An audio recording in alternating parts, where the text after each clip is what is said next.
Today on Dirt Road CRED Jeep News, we are talking all about a brand new engine option available in the Jeep fleet, a new vehicle that was just launched, as well as the major news is that 4xe owners are being left stranded all over the country. Let's break it down and get into it in this October's version of Jeep News. What's going on, guys, and welcome back to the channel. Today we've got a ton of things to talk about. Obviously, there's not a lot going on in the brand new 26 Wrangler and Gladiator. We're hoping to have one on the channel here very soon as we're awaiting those to arrive here at a dealership that we work with so we can check them out and really show you guys the main differences. But we did see a launch of a new style of vehicle. So it got a refresh, and it also got an engine option, and it also got some different style axles going on underneath. So I know this isn't crazy relevant to our channel, but the Jeep Grand Wagoneer is now available, and it has a redesign that was just launched.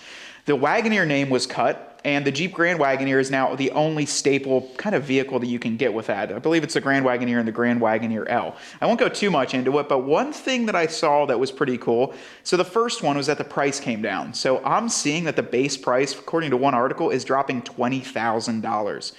My fears and Ryan's fears that Jeep wouldn't be able to drop a crazy price on other vehicles, that fear seems to be not true, because I don't think they care. They dropped $20,000. They're willing to let this thing go. It's like 65 grand starting when they were 85 grand last year. So obviously resale value to them in the used market doesn't really matter. The other really cool thing that I saw underneath the hood of one of these Grand Wagoneers, well, actually they had a whole frame off or a whole body off section.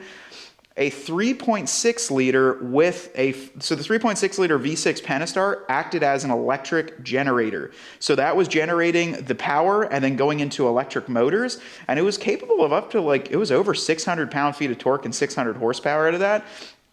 Now with that engine, there was a lot more going on towards the back of the block, but what I'm looking at is, would that be a possibility for the Gladiator or for the Wrangler in the future?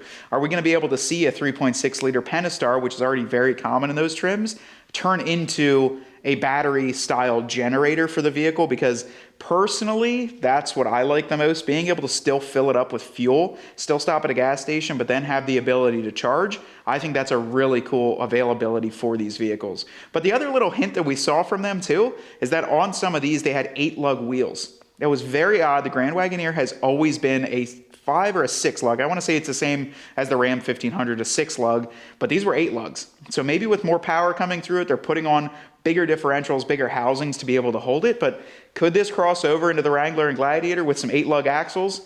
Give us an 8-lug axle, a 3.6 liter battery styled vehicle, or a 5.7 Hemi, and put some 8 lugs under there, and that'd be a really badass Jeep. So we're all excited about these Wranglers, the 26s to come. We're talking about this stuff, but then the big elephant in the room. Someone commented last night and they said, can't believe you guys didn't talk about the over-the-air apocalypse that happened over the weekend for Jeep Wrangler 4xe owners, 2024 and newer owners.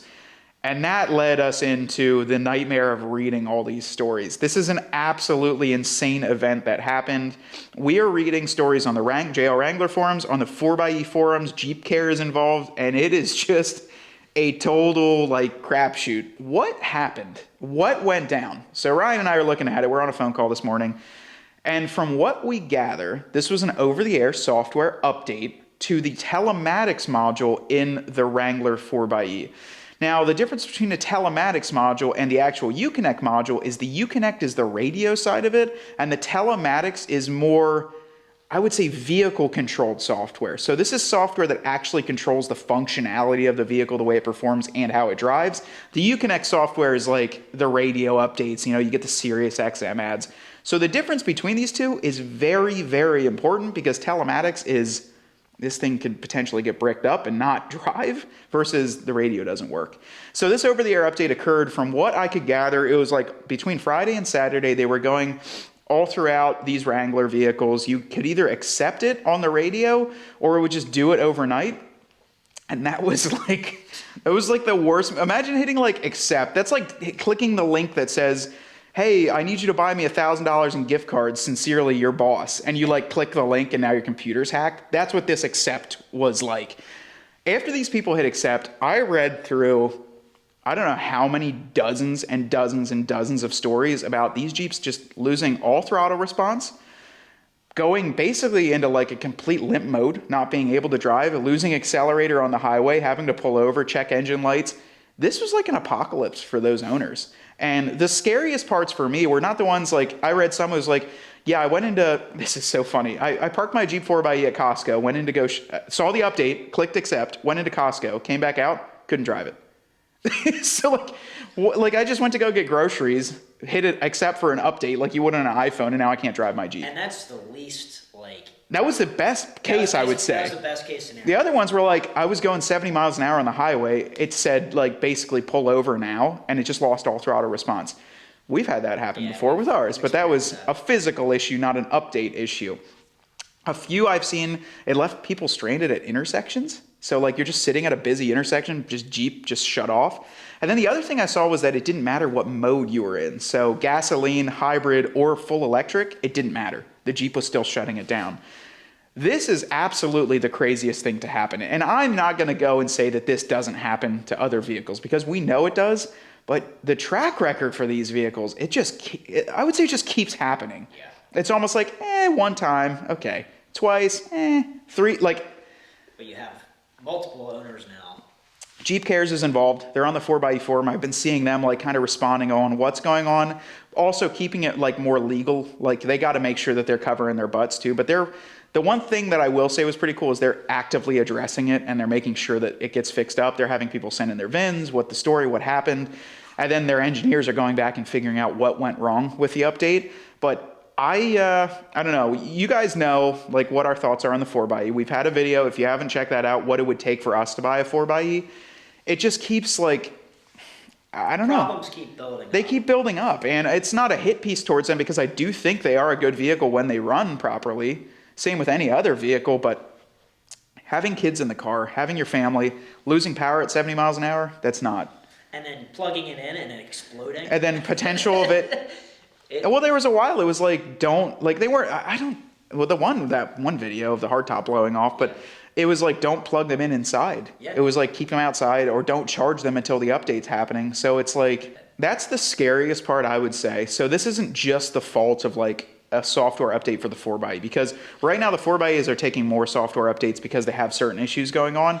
But say they would do one of these for all Wranglers. Say some sort of a government organization was like, hey, we need to update the way that the auto stop start works, so the engineers need to send an update to every Wrangler and Gladiator that can do over the air, and it has an error like this. Yeah. What are you going to do? I mean, like the proponents or the people that say less tech is better, I do understand it. I love tech when it's working, but when it's not working, the whole vehicle goes down. And you can't solve these issues. I can't go out and with my computer and plug it into my Jeep and try and like make it work. And neither can all these owners. But I think that is the scariest part, is that just a botched or like an error in the software shuts down your vehicle like that. But what I want to know down below in the comments too, so we were just kind of talking about this, is if you guys have a 4xe, if you're an owner of one of these, how did the update come in? So did you get it Friday? Did you get it Saturday? Did you click accept to it? Or did you just automatically do it by sitting in your driveway and connecting to your home Wi-Fi like a lot of the times it does with Uconnect? So if you got it, what happened? Did you experience any issues? Like, give us the story down below, because it's very interesting for us and our audience members to read what happened. And then, was anything done to rectify it? Was it fixed? Did you go to the dealer? Did you get it to go away? What's happening currently as of the launch of this video? Because we're super curious, and honestly, it might help the rest of the audience base that owns these vehicles to maybe maybe if they can stop downloading it, because I heard that it went out and then it was like canceled. So there's all sorts of different missing pieces going on, but if you didn't download it, I'd probably say maybe avoid it right now. Maybe don't download it. But if you did, give us kind of the play-by-play down below, because we're curious about it. And I don't want this to seem like a hit piece for the 4xe again. It's just us addressing this, and other people, a lot of people on Instagram, a lot of people asking us, can you address this and talk about it? Because we want to help the rest of those community members that have these vehicles. So we're curious though. Yeah, what happened? Did you go to the dealership? Did they warranty it? Did they say, that's not under warranty? You know, it should all be, I would imagine, 24 and newer, and they gave the update. But I'm curious. I'm curious what you guys are experiencing, and just overall, like how this is affecting the brand as a whole. So right now, what's really odd, it's not on, I didn't hear about it on other vehicles, on the Grand Cherokee 4xe. Like, because that's the same thing, but is it not happening on that vehicle? There's a lot of unanswered questions here. I think we're going to hear more about it, but we wouldn't have addressed it unless there was Like there was like 60 pages between these forums, and Jeep Cares is involved and people are involved. Like it's obviously kind of a dumpster fire right now, but it does seem like they're acknowledging it and hopefully fixing it. I'd imagine like all hands on deck to fix this thing, to get people's vehicles running, because I don't know how many were affected, but we're curious about it. I'm curious to hear down below in your comments on your thoughts, not only your thoughts about this, because I know the modern tech, that's always the argument that's going to be made. Give me a CJ7 with nothing into it. And that's great and all, but you need some tech. But I would argue that there's like a sweet spot of tech for a vehicle to where we've kind of crossed that line. Yeah. I think over-the-air updates that can brick your car, that's too far. Clear. It's way too far. What happened with our two-door was a physical error, a pin pulled out of the back of a connector. Like that can happen, right? Like you can rip something off on the trail. You could do that with an old CJ7. You could rip off a spark plug wire and now it's not running. Yeah. Over-the-air updates that can shut down your vehicle, I think it's too far. Yeah. Who's to say when you lease a new Wrangler if you don't make the payments? Yeah, we're gonna turn it Cut it off. Why not? Yeah. You can see where it is. They have Uconnect, they have tracking, they have GPS, and now you can shut it off? Yeah. Oh, you didn't pay your monthly lease payment? Pay your Off. Yeah. Why not? Could they legally do that? Could they put it in a contract? I'm sure you could. This is way sidebar, but like, that's the fear of like modern vehicles is like, you probably could do that. And what if it's like an error on their part, on an accounting error, and you did pay the lease payment and they just shut it off? We can go off on a tangent on this, but that's scary. Yeah. I know some leases, they'll put trackers in, they'll put stuff like that, but you could shut it off technically. You could probably shut it off, like it would automatically like close everything, pull the brakes. That'd be wild. That would be wild. Then you know exactly where it is. Come pick it up.